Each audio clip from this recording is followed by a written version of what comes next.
this okay? No. Wow, that's such a delay. Big lag.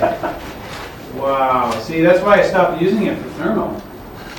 That's what your hand He's still writing me like started walking over here. I know, it's kind of creepy. Oh, well. The best we got. We'll just have to deal with it. All right. Here's a truck.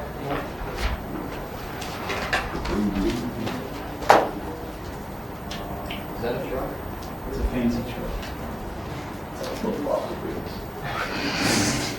After a few weeks, not ours. It's a flatbed truck, can't you tell? That's a casual I brand. should have taken GMD home too, right? We talked about it, it's a Ford Bronco. It's a white Ford Bronco. All right, so we have, what are those called? Streamline. Streamlines. And I drew a streamline 1 to 2. Saw that. And at 2 is what they call the stagnation point. Okay, so we're going to assume that the velocity is 0. Okay.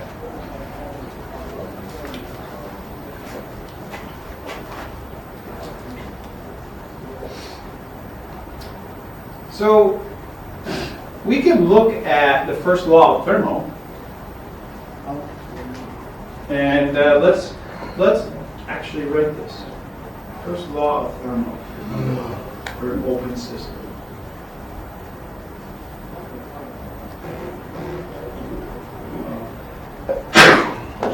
Thank you.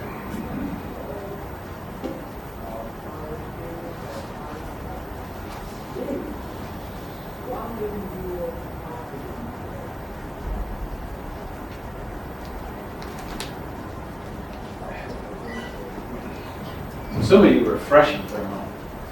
We just got done doing this. Whoa. Cover, look how big that equation is.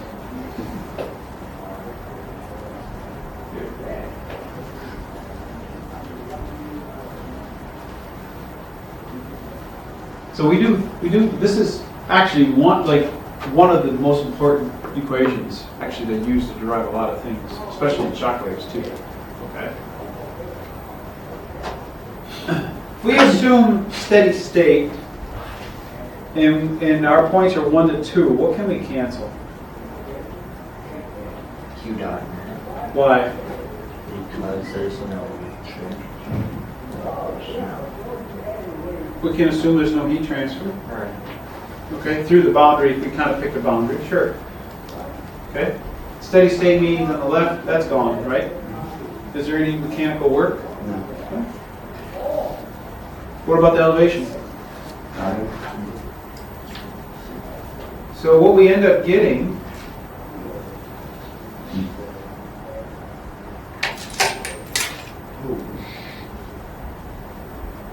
is that. What about N dot? Oh, they're gonna cancel. They're the same, right? Yeah. If we just took a rectangle box around 1 and 2, whatever flow rate comes in must equal going out. So the end dots are the same. Yep. What does H stand for? Height. Enthalpy. Height. Enthalpy. What is enthalpy? What two functions? Time. What? Time. Nope. What's enthalpy consist of? Temperature. Well, it's a function of temperature. Yep. What other two variables are in enthalpy? Internal energy. Internal energy and weapons. What? Nope. So internal energy is the temperature of the fluid. Okay, it would be a function of that. What happens to the pressure? Two.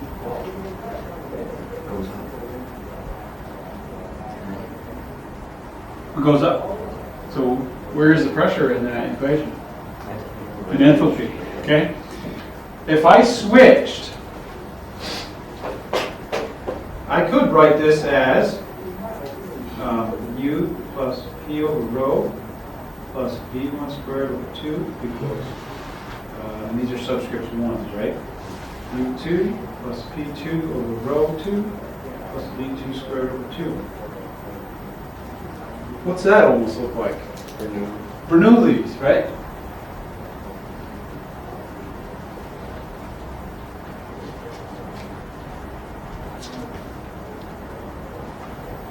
Okay. I'm going to go back to this equation. Okay, the first one we did. But I wanted to show you that that's what enthalpy is. It's internal energy and pressure. And that's basically what Bernoulli's is, 1 to 2. But we're not going to pretty much neglect, we're going to have U1 and U2. Because in reality, as you bring a fluid to rest, okay, the temperature actually increases. Okay, all that energy to slow it down is converted to heat. Okay, so technically there is a U2 and a U1, but a lot of the situations in fluids and thermal we kind of neglect it, right? Okay, so what I'm going to do is use that equation. And I'm going to call H naught H plus V squared over 2.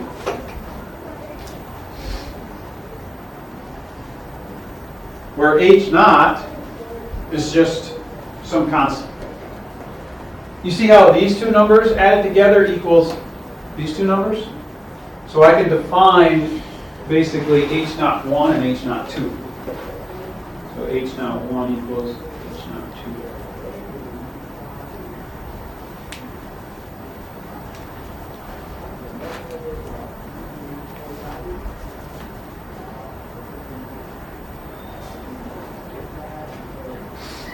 So let's take the first one. So H naught equals H1 plus V1 squared over 2.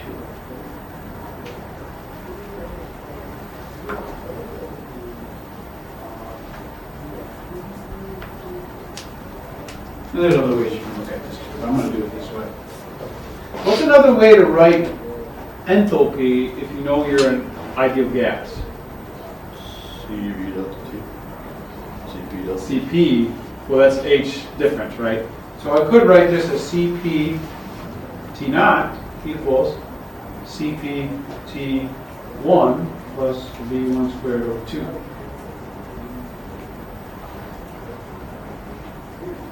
And what I'm going to do is solve for T naught.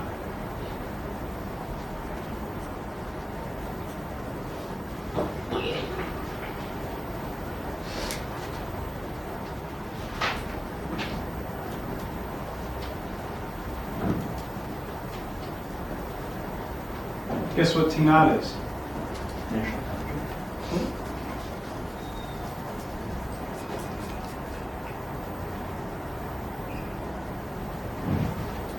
You could put subscripts on here.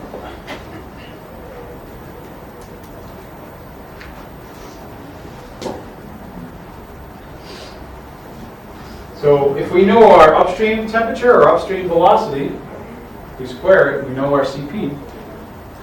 T naught is the temperature increase at that point 2. Okay? So if we want to know what the temperature increase to bring something to rest, a fluid to rest. So in front of your car as you're driving, there's a point where the fluid is stationary. Okay? There's no flow going toward, like it just wraps right around and it stops. You can measure that temperature, it would be slightly higher than the outside temperature. As you're running, okay, there's a certain spot on your body, probably somewhere, probably a little line here, where it's a little warmer than the ambient air because you're bringing that fluid to rest. It has to increase. Now that temperature difference for us going slow with the car is very small. Okay, and I think I might have done an example. Did I do that? Yeah, here we go. So let's pick 100 meters per second. CP, for air is 1.005 kilojoules per kilogram K. So this V squared over 2 CP is about 5 degrees or 5 Kelvin, which is really nothing, right? At 100 meters per second. That's pretty fast. The C-130 that I was in, that was a cruising speed. Okay, well, that was an airplane going at 100 meters. How fast do you go, Will, in your plane? Depends on the things, but Typically, what's your cruising speed usually? knots or miles per hour. Do Mach. Mach number? Yeah. We don't have a Mach. You don't do Mach. No. Okay, so can I ask you a question while you ask Mach? What? No, I'm just kidding. It would be 9. A Mach is like, Mach 1 is like 700 miles per hour. Yeah. Yeah. So we were in the C-130. The C-130 was about Mach 0.3. And how many knots is I that? think that was, we were going about 180 meters per second. Usually, I don't know meters per second. I just do So knots. what is your for miles per hour then? Miles per hour would be probably 120. So 120 miles per hour. 120, 130. Okay. Which is probably, I don't know. That's just maneuvering speed would be around 92 knots. So probably his airplane isn't going to even do this. It's probably like 1.3 Mach is about 230 miles an hour. 230. So yeah, you're Oh, heck no. yeah you're not doing very fast at all. No. So in his airplane that do you own it?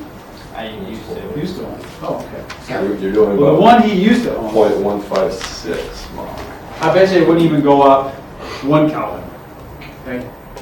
So that's why a lot of the times we can neglect these.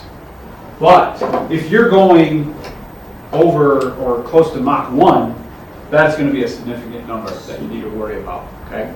So a lot of the times, those planes that are going Mach 7, you ever seen one of those planes that I should try to find that and post it next time. They're going so fast, it gets so hot, it can melt. They have to know what the temperature increase is to design it right. What plane was Mach 7? It wasn't. It was something else. The SR-71 was made completely of titanium, like came back. Yeah. But the top speed of the SR-71 Blackbird was like Mach 3.2. There was something someone tested. I watched a video on 5,370 miles. that was going that fast. It was pretty fast. I don't know if it was Mach 7. It was going really, really fast, and it just disintegrated. I have to find that video. I talked to an SR-71 Blackbird pilot, and they said they could actually beat a 30-06 caliber bullet from California to New York City. Really, Yeah, if they they could could actually- shoot that far. If they Yeah. shot that far and stayed the same exact speed. Holy smoke, that's pretty cool. They were moving. What speeds do spacecraft reach upon re-entry? I don't know. I can get that information for you. So, yeah. But again, that goes back. That is like your CP value is going to be completely different, right? 2,100. Because that's way up in the atmosphere. Right. There's really little atmosphere, and it's even like worse. So, yeah. Because sometimes when you're coming in that fast, but I can get that information for you. I don't know that. Yeah. So this is one of the equations you're going to use to plot. Okay.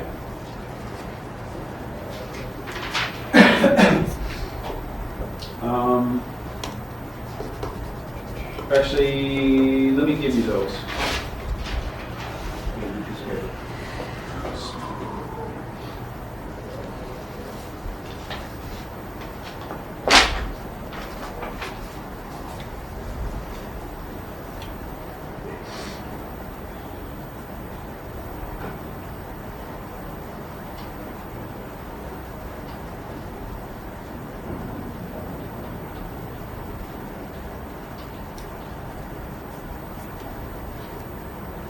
The railgun fires at 7.3 Mach. Really? Yes. 8,270 feet per second. Nice.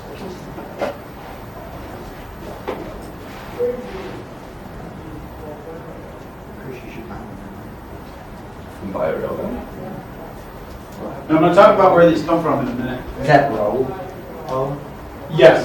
So these are your stagnation temperatures, ratios, stagnation pressures, and stagnation densities. K is your CP and CV ratios. So K for air is 1.4. And I think I'm going to have you do air. Okay. just. Yeah, most of the time now, yep.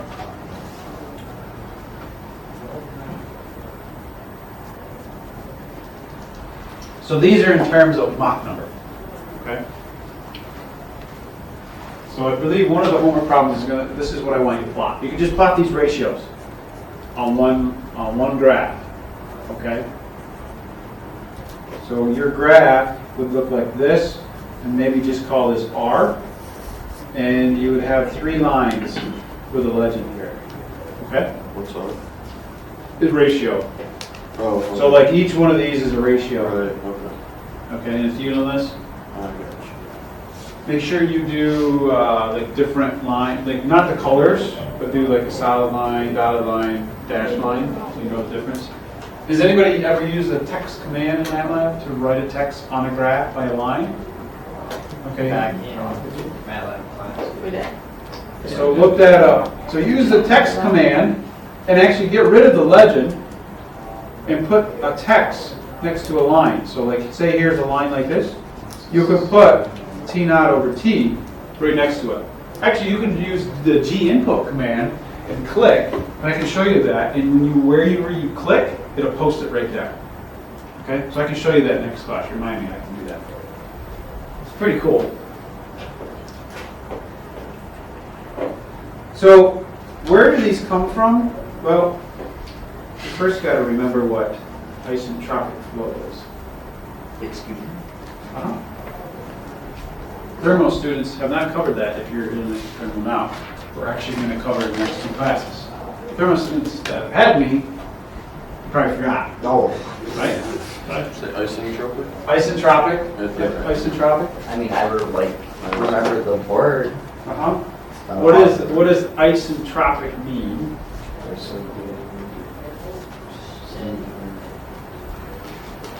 But it's not iso. I don't even know. One pressure. Well, no, it's in Single time. There's a time period in basketball. Not single temperature. The team in America had a Single basketball, so Actually, we're going to deal with entropy here in a second. Signal climate. It's adiabatic, Yeah. Plus- Remember that word. reversible. Okay. So a process is adiabatic and reversible. We can assume it's isentropic. So what does adiabatic mean? Constant pressure. Nope. Or, No. It's no Q. No Q. Q is 0. Okay. So no Q going through the boundaries, right? Okay. And what does reversible mean? Well, it goes in. switch direction. Okay. That's what we're saying is It's got the big magically it's an ideal case. If It's got the you big take old R. like a piston cylinder device, as it moves, we assume there's no friction, which is kind of related to Q, right? So they kind of go hand in hand. Okay. But any energy that goes in, we can then figure out that's magic we can get back out. Okay. So that's what a reversible process means. Okay. We kind of assume no friction. Well, okay, what does that mean? Isn't that related to entropy though? How reversible the process is? Yes. Okay. Yep, and we'll get to that in a second. Yep. Okay. So the second law of thermo, students that have taken thermo, you remember that?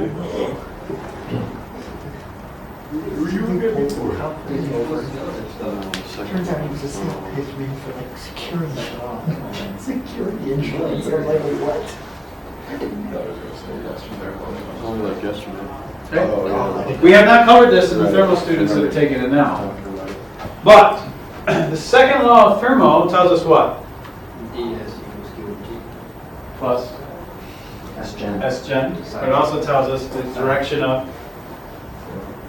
Oh, the direction of kind of that heat transfer. heat transfer flow, I guess, if you want to say Well, that. heat transfer. Okay. And this generation, in a correct world, you're always, every time you do something, there's always going to be a generation of entropy because there's always some sort of irreversible process. Okay? There's always friction. There's always going to be something like that. So you always get generation. But in an ideal case, we can assume no friction and no generation. Okay? And if it's isentropic, that means ds, or delta S, is 0. We can assume that there's no generation, there's no friction, no heat transfer, no loss in that. And what we can get are, I'm going to write this first. And we did this in thermal, and we're going to do it in thermal for students.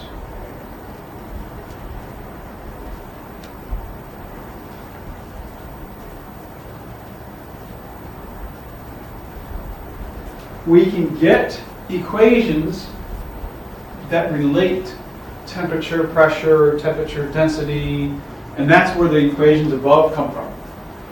Okay? Okay, yeah, no.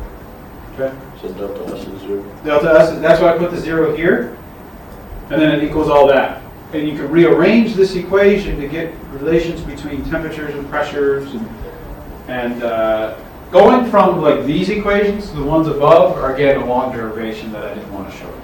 Okay, but where does this come from? It comes from actually thermodynamics and the second law of thermo, and trying to figure out what the process is. It's an isentropic process, meaning delta S is 0, which is entropy. We did this in thermo, and that gives us an idea of how we can relate temperatures and pressures to each other between those 2 points. Okay, or any point in the flow.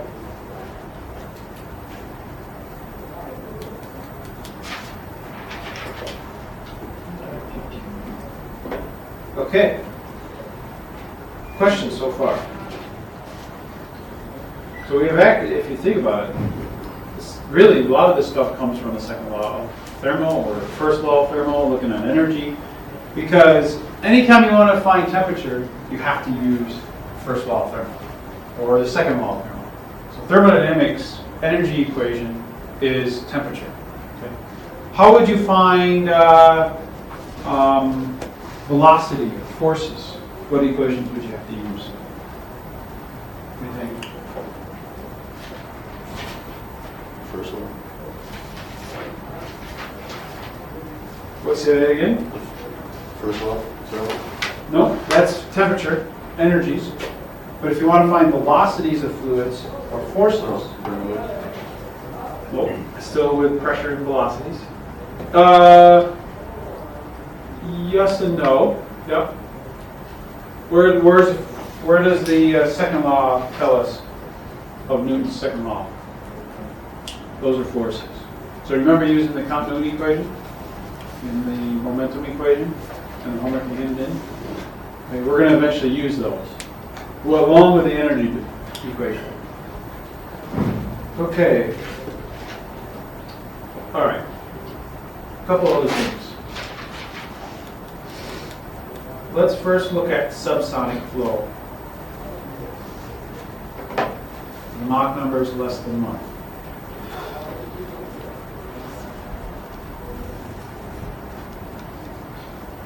We have a nozzle on the left and a diffuser on the right.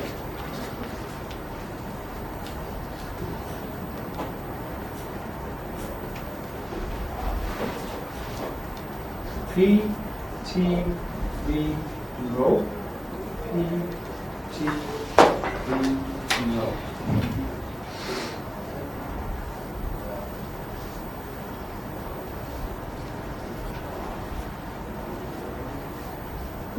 Let's see that.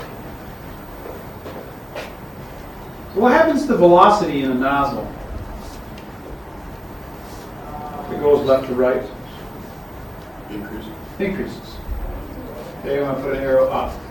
What does that mean for pressure?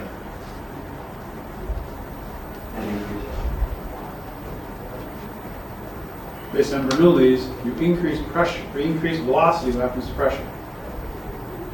It has to decrease, right? If you look at Bernoulli's, if the elevations are gone, in order to, if you increase your velocity, your pressure has to stay, it has to drop in order to conserve energy. Okay? Actually, what happens is density decreases and temperature decreases. Okay?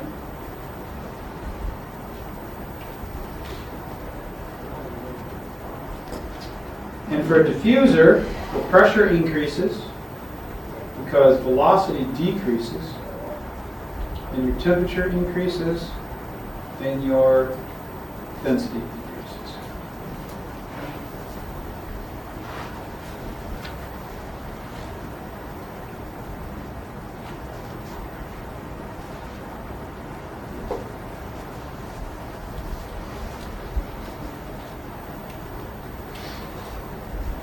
So those are the rules that we kind of use, okay, for subsonic flow.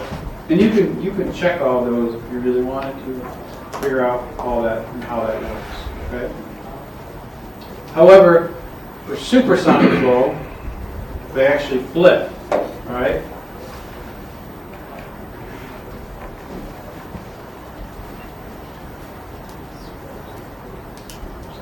The Mach number is greater than 1.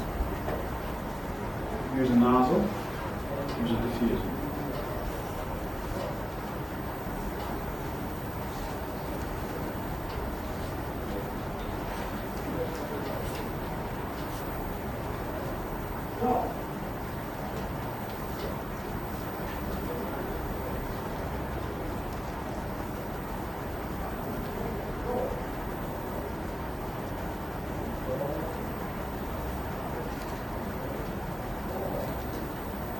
These are just, they've been found experimentally, that's just how this works for supersonic flow. It's kind of weird, right? You wouldn't think this would happen, but it does.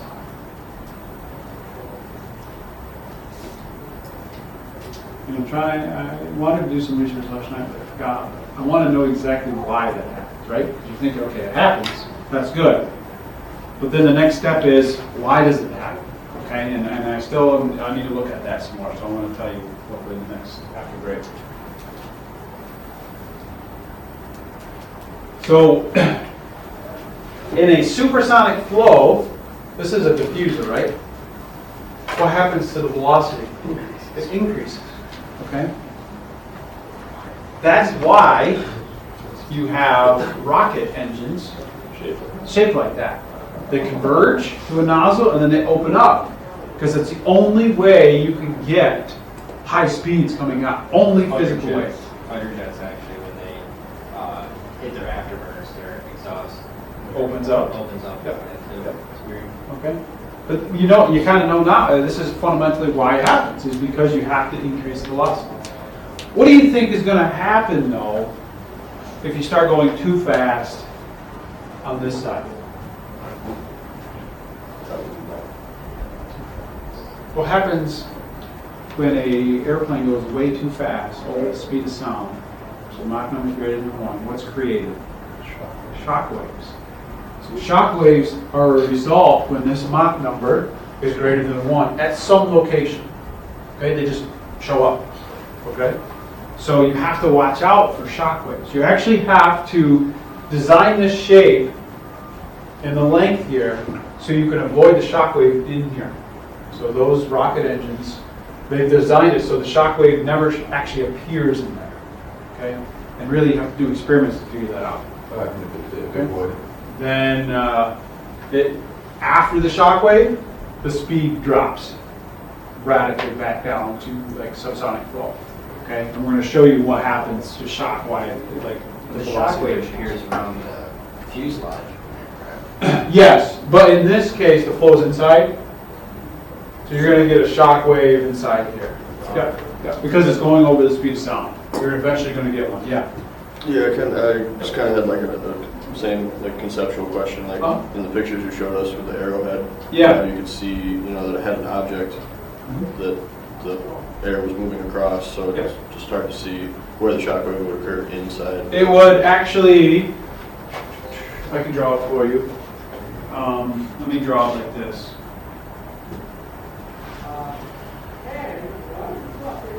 So this is kind of like a rocket engine, okay? Right here, I'm going to talk about this in a second. This is Mach 1, okay? After this, it speeds up, and there could be a shock wave right here, around the rim of that circumference, okay? What that means is the pressure and velocity, their pressure is decreasing, velocity is increasing, okay? But then it hit that shock wave, and then anything after that, it's all flipped. It's subsonic flow, the pressure's all different densities. Yeah, that's what happens with a shock wave, okay?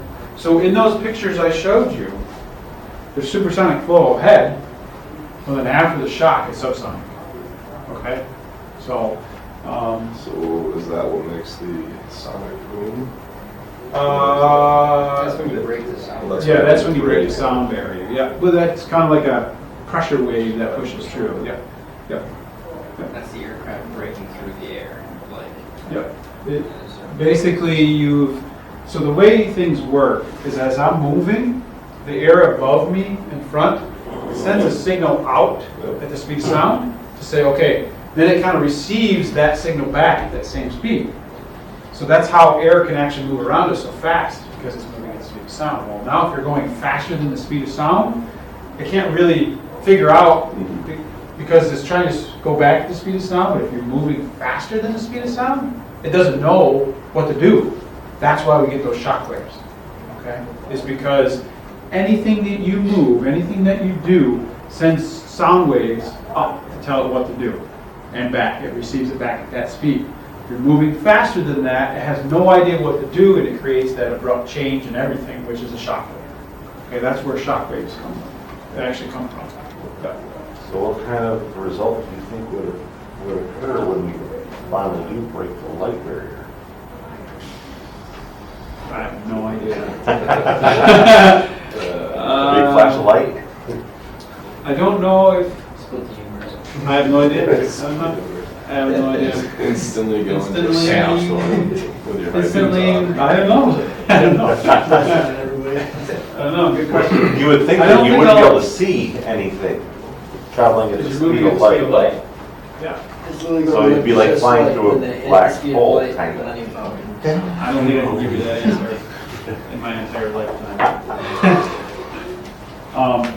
So the way these actually happen is back here, the surrounding pressure has to be low enough. Okay? And what they do is they keep dropping the pressure way back here, keep dropping it, and this shock wave moves to the right. And I'm going to talk more about this next class. Okay? So as this shock wave moves to the right, it can actually then disappear, and then they know what pressure they need to have over here to get it so there's no shock wave. Okay?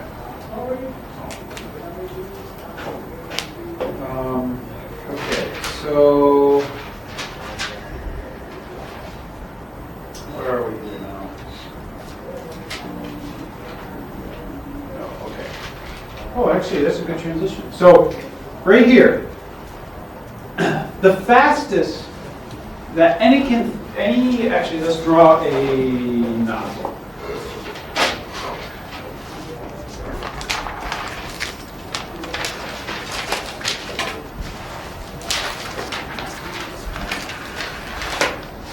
So here's a nozzle, and at this point, at the throat, the smallest part there, the velocity can never exceed, will never ever exceed Mach greater than 1. It's always going to be limited to Mach of 1, which is what?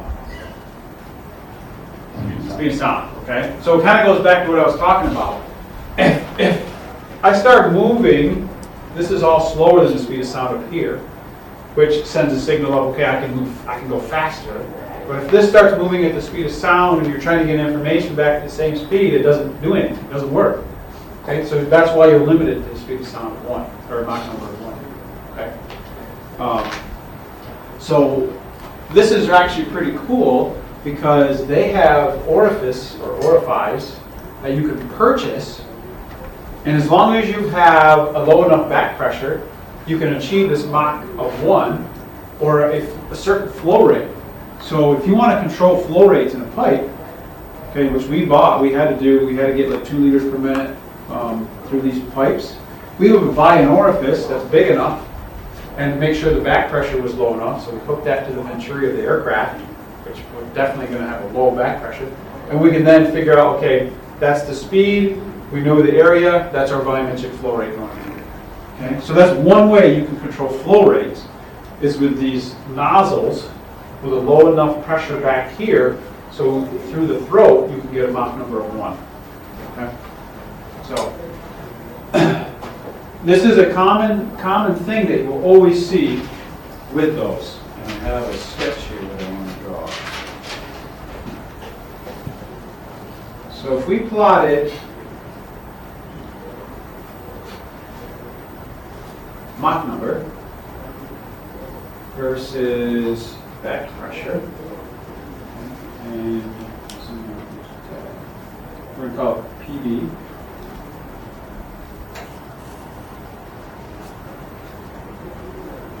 And I'll label this PB here.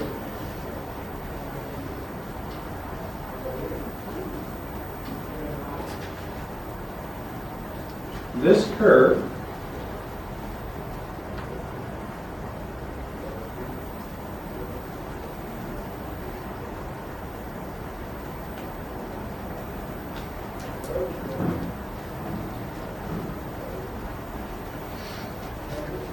and it kind of goes back to the velocity, Mach number 1. If you keep dropping that back pressure, what's going to happen to the speed through that orifice or nozzle? It's going to increase, right? Because you're dropping the pressure, it can move faster.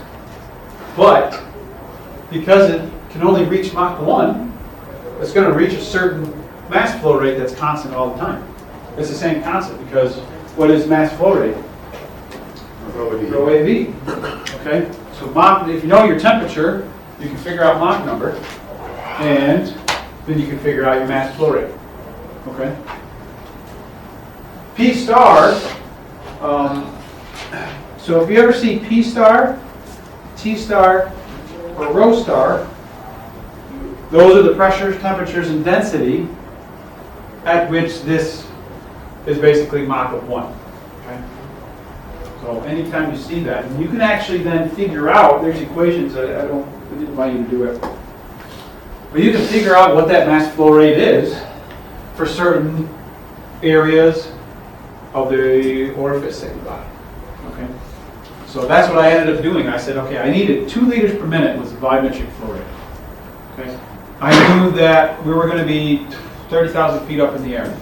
So what do you think the temperature and densities are? Cold and low. Cold and low, okay? So I had to figure out, based on those densities and temperatures, for 2 liters per minute what the mass flow rate was. Okay? And then figure out what orifice I need to buy to get that up at 30,000 feet. Okay. Okay, questions so far? So I've covered isentropic flow, which, what does that mean for the change in entropy? Yes. Yeah, 0, right? Meaning that we're assuming that there's no friction, there's no heat transfer between. Okay? That isentropic flow is used a lot in pretty much any type of airflow. If you want to figure out temperatures and pressures. Okay? We talked about stagnation values. All right? We briefly talked about a nozzle. All right? And when this becomes Mach 1, that's what they call choked flow. So if you ever hear choked flow, that's what that means. The orifice is now choked, meaning you're going to get a constant flow rate through there all the time. So now let's talk about, finally, shock waves. S was entropy in that equation? Then? Yep. Okay. Yep. Anytime, actually, S is pretty universal for entropy in any book. That's actually one of the few that are kind of consistent, right? All right, so let's talk about shock waves.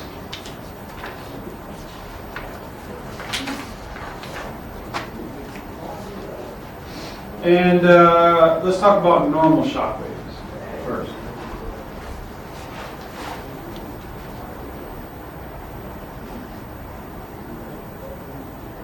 So these are shock waves that occur in a plane normal to the direction of flow.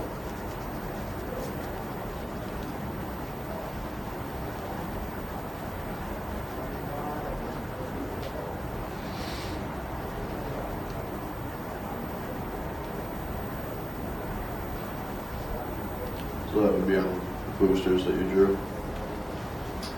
The one for the MATLAB, those are oblique, they're at an angle. Oh, Yeah, just the these- converging nozzle, yeah. Right, just that one right Yep. there, yeah. So this would be, sorry, the top should be straight. So that is a normal shock wave. Okay, so we have a pipe here, and we somehow get the pressure and all that stuff to get greater than Mach 1, and we get a shock wave. Now, where they show up, it all depends. It all depends on the shape and on the pressure that you're looking at. So a lot of the times they do these experimentally. They design something, see what it looks like, and if it's in the nozzle or the converging nozzle like a rocket, then they have to adjust the area or adjust the pressures to get it out of there. Okay.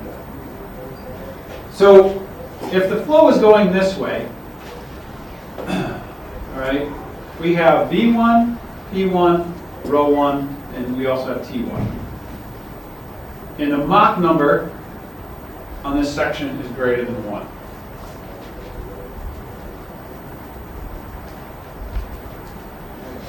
On the right side, we have V2, P2, rho 2, T2, and the Mach number is less than 1.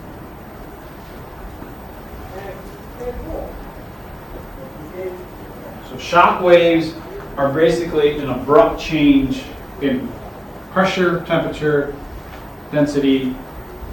Okay. The flow is still moving to the right, but it's now completely different. Think of an explosion. Remember the explosion I showed you a long time ago? The CFD that I modeled? Did I show that to you? I think I did, yeah. So in a shock, or in a blast, it produces fast speed, right?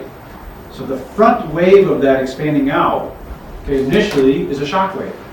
Okay, it's high pressure, high speed, creates an abrupt change where you have a lot of pressure, and then behind it is subsonic. Okay? So in this case, we just have Mach number greater than 1 on this side, and then you get the shock wave, and then boom, it's lower than 1. Okay? So what we're going to do is we're going to model that shock wave in our control volume.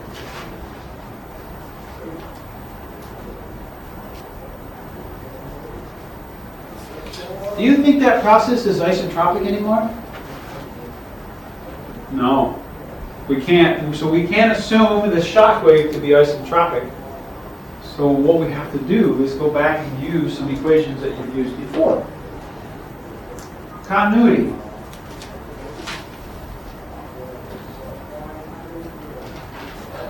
Momentum.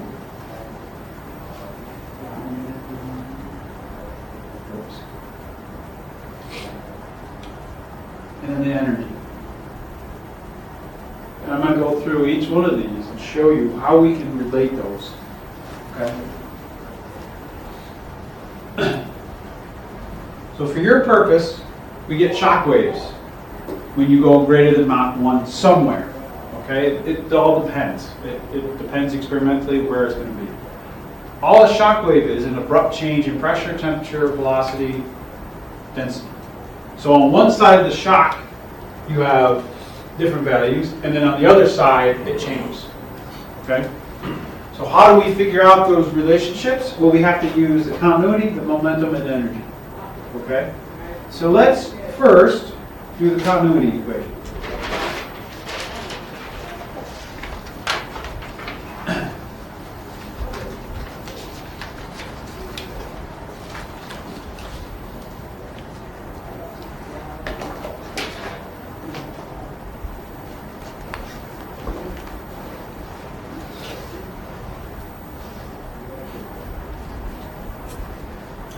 And actually, this is the correct form of the continuity for any type of flow.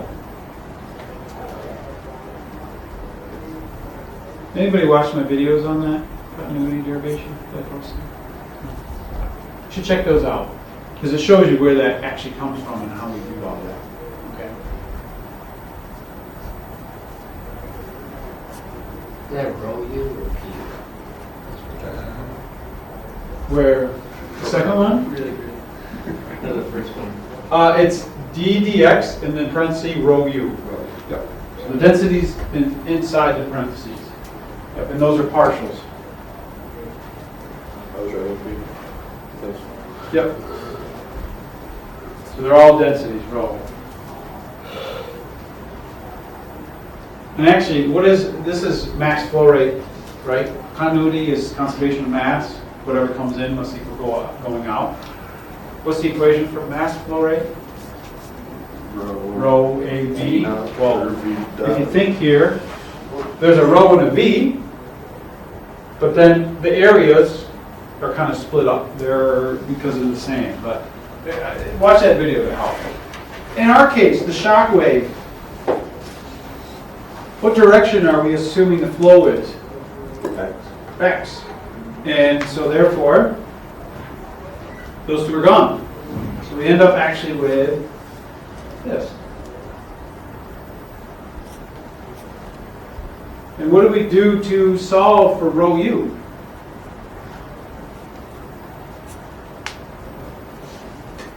Now I'm doing some math. So the rho u is one variable we could call y. So we're saying, what is dy dx equal to 0? Okay, so let's do that to see if that helps. How do I solve for y?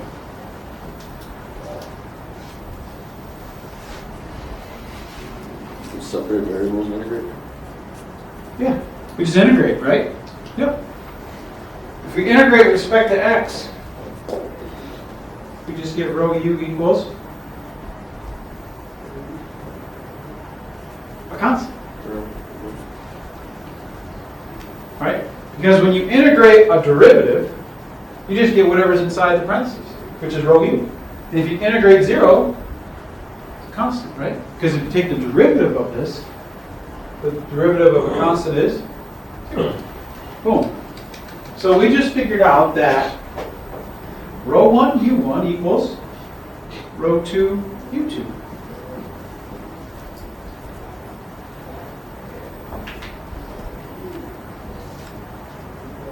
Okay, now watch.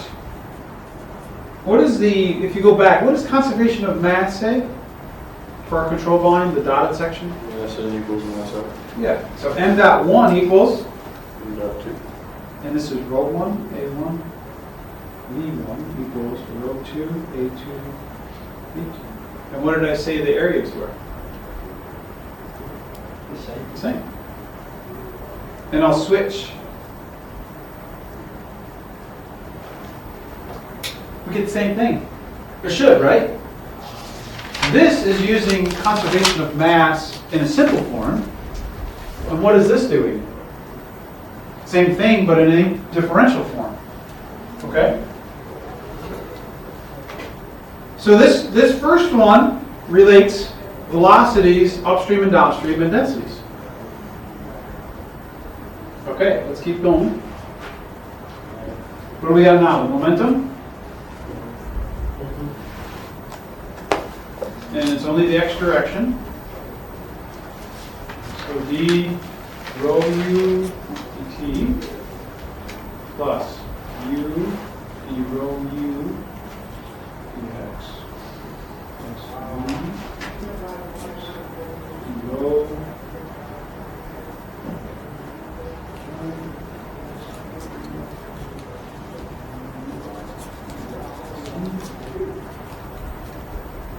I might have to go to the next line.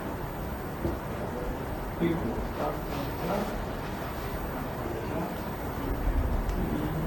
Yes.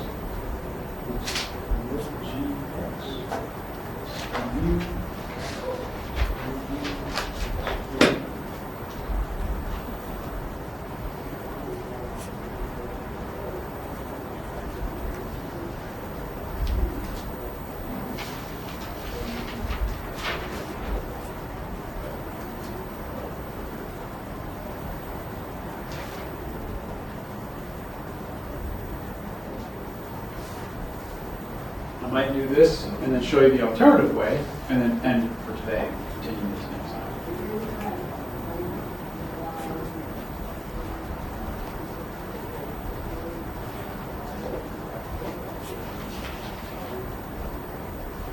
actually, you could start working on homeworks. I gave you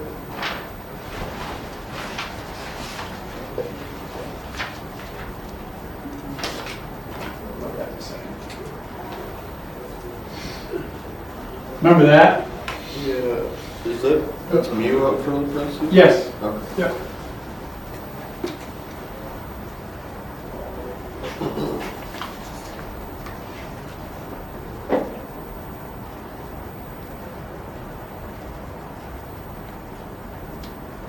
Is that the dynamic viscosity? Yep. So in this case, that term's gone. Steady state. There's no V and W. And we neglect those friction forces. Make our life easier. And there's no gravity in the X, right? So we end up with U d rho U over dx. U was negative dt dx.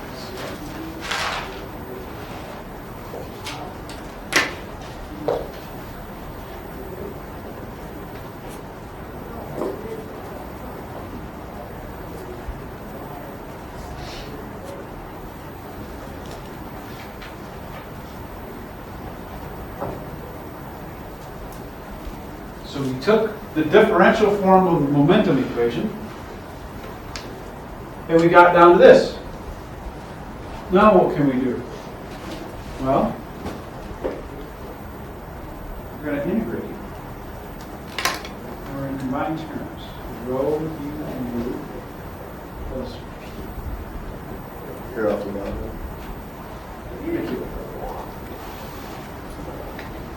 So I brought the u inside, and then I just brought the x over, and I combine the like terms. Then we're going to integrate. And when we integrate, we get rho u squared plus p equals constant.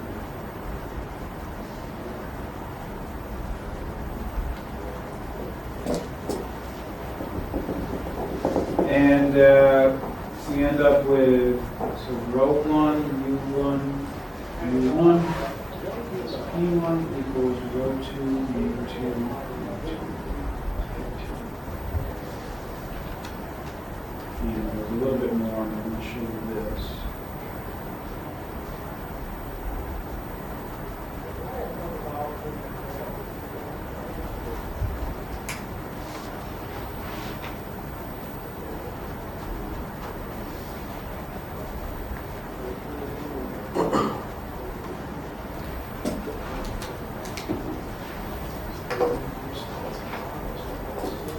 There's some algebra in here. You have to assume that m dot 1 equals rho 1 a1 u1 and m dot rho 2 a2 u2. Yeah. I don't know why, when we integrate pu squared plus p with respect to x.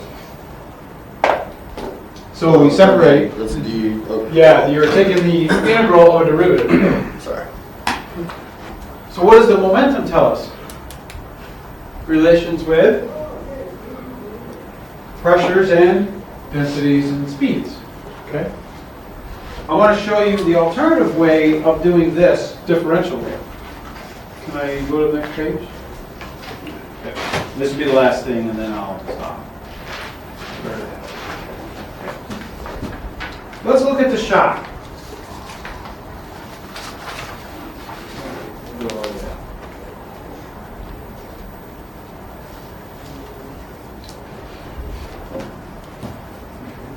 What's acting on the left side of that shock for a force?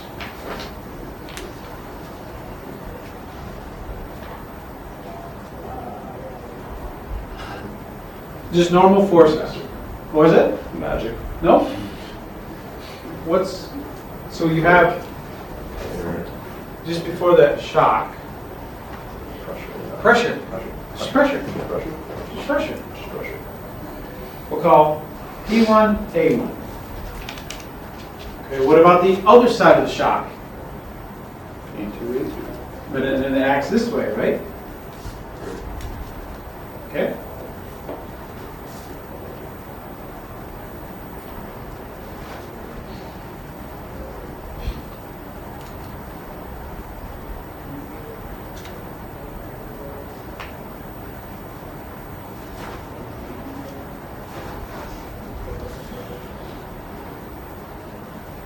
Do you remember that?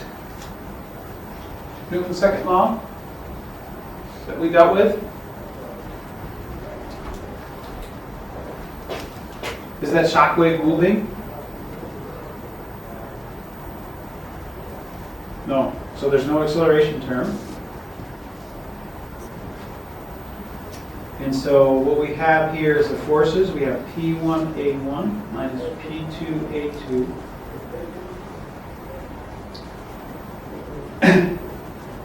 And coming out, this was our control volume, right? Coming out, we have U2, and coming into it is U1. So we have M dot 2 U2 minus M dot 1 U.